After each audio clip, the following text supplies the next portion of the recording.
আরজিকর কলেজের একজন ছাত্রী, সে ভবিষ্যৎ তার কি ছিল, তার বড় স্বপ্ন আমি ডাক্তার হব, আমি লেডি ডাক্তার হয়ে মায়েদের চিকিৎসা করব, পরিবেশ কি বলে বাবাদের চিকিৎসা করব, ভারতীয়দের চিকিৎসা করব। আজকে সেই বোনটার স্বপ্ন চুরমার হলো।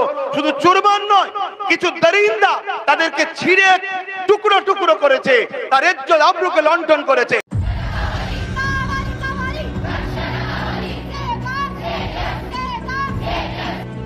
আজও কোনো বিচার হচ্ছে?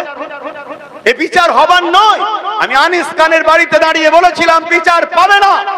আজকে আমারও মনে হয়, আমার শুধু নয় 95% ভারতীয়কে জিজ্ঞেস করো, তাদেরও মনে হয় আমাদের এই বোনটা আরজিকর কলেজের যে মেডিকেল কলেজের ছাত্রী, আমার এই বোনও মনে হয় বিচার পাবে না। কেন? আমরা ভারতীয়, আমাদের বিচার, আমাদের উপরে যারা জুলুম করবে তাদের বিচার হয় না।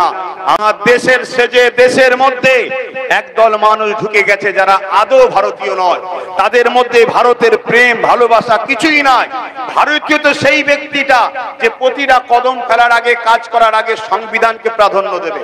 যে সংবিধানকে মানে না সে কখনো ভারতীয় হতে পারে না। কেন? আমার দেশের মূল হলো সংবিধান।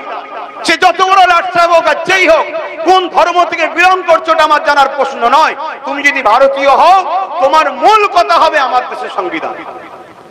আমি গর্বিত, আমার ইসলাম, আমার ধর্ম আমাকে শিখিয়েছে, তাই বুক থেকে বলতে পারছি আমরা যারা সংবিধানকে মানি না তারা ভারতীয় হতে পারে না। কিন্তু আজকে এই জায়গাগুলো আমাদের খেয়াল করা দরকার।